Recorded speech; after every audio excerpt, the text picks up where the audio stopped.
Hello friend, नमस्ते। Welcome back to ready with Rekha. कैसे हैं आप लोग? आई होप कि सभी अच्छे होंगे, सभी स्वस्थ होंगे। और आज का जो वीडियो है बहुत ख़ास है। ये वीडियो बहुत पहले आ जाना चाहिए था, अप्रैल में ही आ जाना चाहिए था, लेकिन नहीं आ पाया क्योंकि बहुत सारे कारण रहे हैं। आपको पता ही है, मेरी खुद की हेल्थ इशू इतने ज़्यादा रहे हैं पिछले दिनों कि मैंने 1 महीने तक लगातार कोई वीडियो नहीं डाली। तो चलिए सीधे आ जाते हैं मुद्दे पर, यानी कि बात पर। जैसे कि हम जानते हैं कि कोरोना वायरस ने शायद ही पिछली लहर में कोई ऐसा गली मोहल्ला छोड़ा होगा जिसने वहाँ जाकर लोगों को डराया ना हो।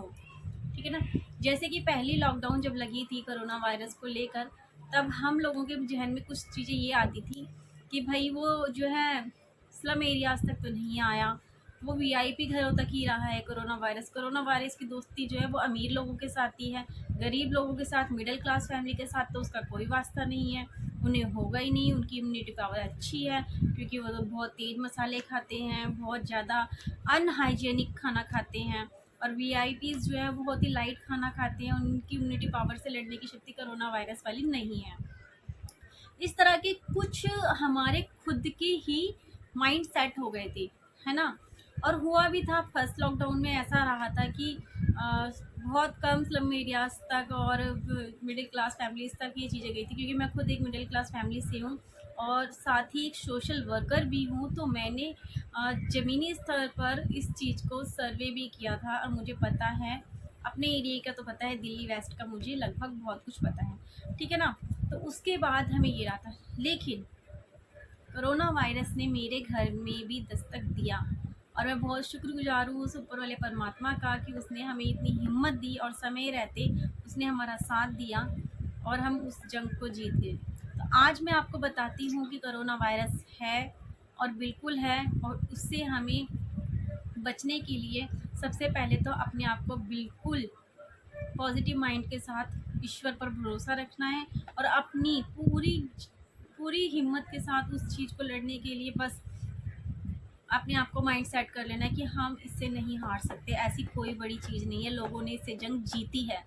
तो आपको मैं बताती हूँ कि जिस समय ये मेरे घर में दस्तक दी, मेरी बहुत बुरी कंडीशन थी।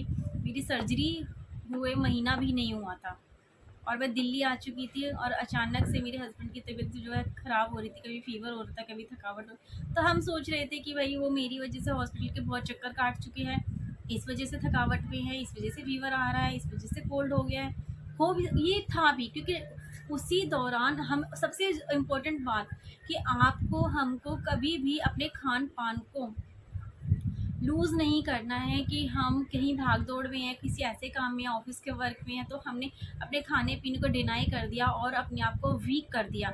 जहाँ हम वीक होंगे वहीं हमें वायरस अपनी चपेट में ले लेगा। और यही सेम मेरे हस्बैंड के साथ हुआ कि जैसे ही वो कमज़ोर हुए, वो हॉस्पिटल के चक्कर काट रहे थे, खाना पीना टाइम से नहीं था, ऑफिस कर रहे थे, अपना ऑफिस जा रहे थे, रास्ते में कुछ नहीं खाया, खाली पेट जूस पी लिया बस। और यही सब करते हुए वो हो गए बहुत ज़्यादा वीक और वहीं उनको घेर लिया वायरस ने।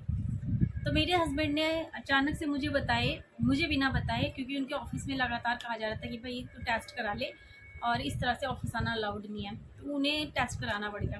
टेस्ट कराने के बाद 12 अप्रैल को भाई रिज़ल्ट आ गया, फ़ोन के अंदर रिज़ल्ट आ गया। मेरे हस्बैंड ने कहा मुझे कि रेखा, मैं तो पॉजिटिव हो गया हूँ। मतलब मैं बता नहीं सकती, मेरी कंडीशन इतनी ज़्यादा ख़राब थी कि उस समय मैं बेड से हिलती थी ना तो मुझे 10 मिनट लगते थे बिल्कुल अपने आप को नॉर्मल महसूस करने में कि हाँ मैं ठीक से लेट गई थी।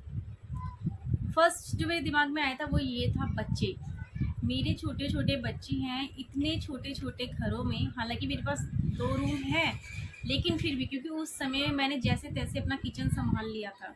अब मुझे ये टेंशन थी कि मैं कैसे करूं, बच्चों को कैसे इस वायरस से दूर करूं, उसके बाद हस्बैंड की केयर कैसे करूं, उसके बाद खुद अपनी केयर कैसे करूं। सबसे पहले मैंने बच्चों को जो है फिर से बैक टू ससुराल, बच्चों को ससुराल वापस भेजा, अपने बुलाया किसी को और बच्चे वापस वापस भेजे।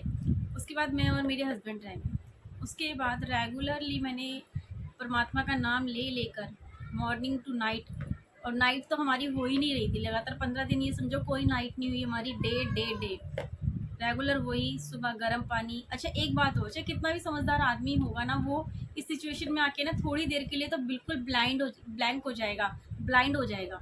मतलब उसको ये लगेगा कि क्या हो गया।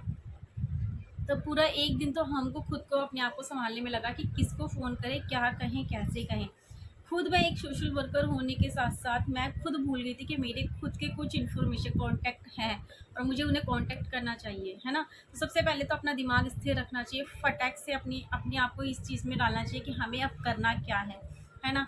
तो फिर मैंने कुछ घंटों के बाद अपने आप को संभाला और अपने कुछ कॉन्टैक्ट किए। उन्होंने मुझे कुछ दवाइयों के नाम बताए, वो दवाइयाँ मैंने लिखी। इमीडिएटली अपने ब्रदर को फ़ोन किया और उसको बोला कि ये दवाइयाँ मुझे घर पर चाहिए।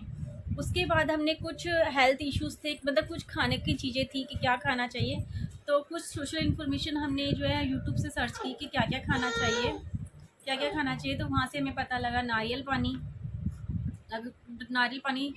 आंवला जूस, आंवले का मुरब्बा और खाने-पीने की चीज़ों को लेके बहुत ध्यान रखा। अब क्या था, उस समय मेरा माइंड इतना ज़्यादा कमज़ोर हो चुका था क्योंकि मेरी सर्जरी हुई थी, मैं वीक थी, कि मैं एक बार करके वो काम दोबारा भूल जाती थी कि मैंने हस्बैंड को क्या दिया था और क्या नहीं, कौन सी टैबलेट दे चुकी थी और कौन सी नहीं। फिर हमने क्या किया, अपने रूम को बिल्कुल अपने आप को अलग अलग लॉक कर लिया। उसके बाद मैंने क्या किया, एक आपको एक क्या करना है, एक एक डायरी पे लिखा, मैंने एक पेज पे पूरा बनाया।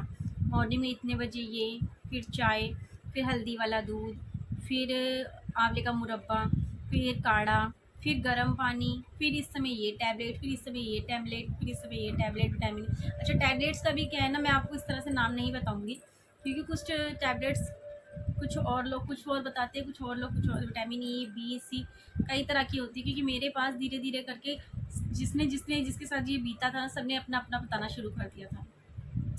इस बीच में मैं बहुत ज़्यादा थैंकफुल हूँ पायल मैम की, जो मेरी एक बहुत अच्छी मेरे साथ थी सर्वे पर। पिछले लॉकडाउन में जब सर्वे हुआ था, दिल्ली का सर्वे हुआ था कि कितने प्रतिशत एरियो में क्या क्या रहा है कोरोना को लेके, तो वो मैम मेरे साथ थी। दिल्ली गवर्नमेंट की एक मैम है, पायल मैम। Thank you ma'am. उन्होंने मुझे उसी दिन बताया कि रेखा ये टैबलेट तुम मंगा लो, तो मैंने वो टैबलेट्स मंगा ली। तो मैंने वो सब देना शुरू कर दिया, ठीक है। उसके बाद हस्बैंड के गले में छाले हो गए। हो क्या रहा था कि एक तरफ तो हम ठंडा पानी दे रहे, मतलब एक तरफ तो हम नारियल पानी दे रहे हैं, एक तरफ हम गर्म पानी दे रहे हैं, हल्दी वाला दूध दे रहे हैं, काढ़ा दे रहे हैं और प्रोटीन्स वाली चीज़ें दे रहे हैं। तो ठंडा गर्म जो था वो मिक्स होता जाता था।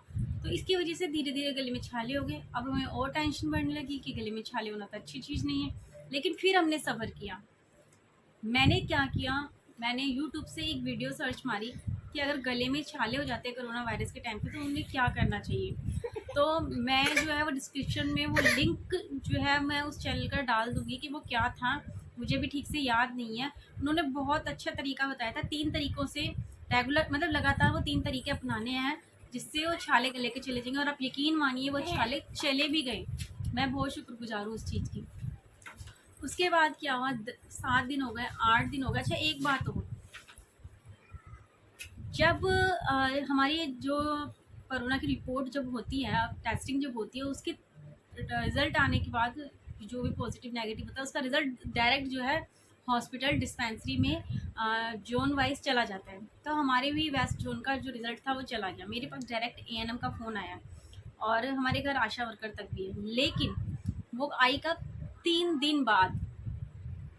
दूसरा मैं थैंक यू बोलना चाहूँगी विजय जी का, जिन्होंने मुझे खाने पीने की चीज़ों को लेकर बताया कि आप ये चीज़ें उन्हें खाने पीने में दीजिए। जैसे उन्होंने मुझे स्प्राउट के बारे में बोला कि आप अंकुरित दालें जो हैं वो उन्हें मॉर्निंग में दीजिए, हेल्थ के लिए अच्छी रहेंगी। उन्हें आप सोयाबीन दीजिए, पनीर दीजिए, हल्दी वाला दूध दीजिए, विटामिन से भरपूर जो देना है आप उन्हें एक गैप के बाद वो दीजिए, है ना। तो ये सब चीज़ें रही।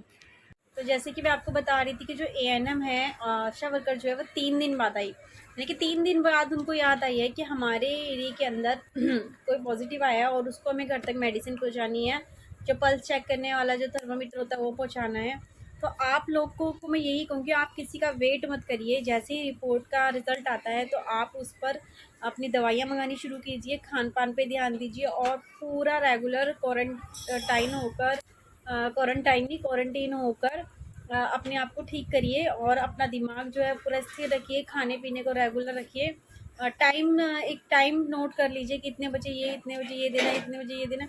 यकीन मानिए ये चीज़ काम करती है और बहुत ही अच्छे से अपने आप को रिकवर करने की कोशिश करिए और पैनिक मत होइए। हम बहुत पैनिक हुए, मैं बता नहीं सकती हूँ। मैं मानती हूँ कि बहुत ही जो कोरोना का जो नाम है ना वो ही बहुत ख़तरनाक है सुनना, और जिसके घर में ये चीज़ हो जाए उसके लिए क्या बीती है वो मैं जानती हूँ। मेरे साथ हुआ है, मैं रोई भी हूँ और मेरे घर में सभी बहुत रोए हैं, बहुत परेशान भी हुए हैं। लेकिन अपनी रिस्पॉन्सिबिलिटी पूरी निभानी चाहिए। यानी कि कोरोना जैसे ही किसी के घर में होता है, सबसे पहले तो क्या करते हैं लोग, छुपाना शुरू कर देते हैं कि पड़ोसियों को ना पता लगे। लेकिन मैंने ऐसा नहीं किया। मैंने फ़ौरन एमसीडी के जो एक हैं उनको फ़ोन किया और सैनिटाइज़ कराया, पूरा घर सैनिटाइज़ कराया, घर के बाहर सैनिटाइज़ करवाया, घर के साथ वाले घरों को भी सैनिटाइज़ कराया बाहर से। तो मैं नहीं चाहती थी किसी भी तरह से किसी को भी कोई हार्म पहुँचे और उसका नुकसान हो किसी का। और उस इससे हमें भी फ़ायदा होता है कि घर सैनिटाइज़ बहुत कराना ज़रूरी है, क्योंकि जब तक हमारे पास रिज़ल्ट नहीं आता हम सभी चीज़ों को टच करते हुए आते हैं, टच करते हुए जाते हैं।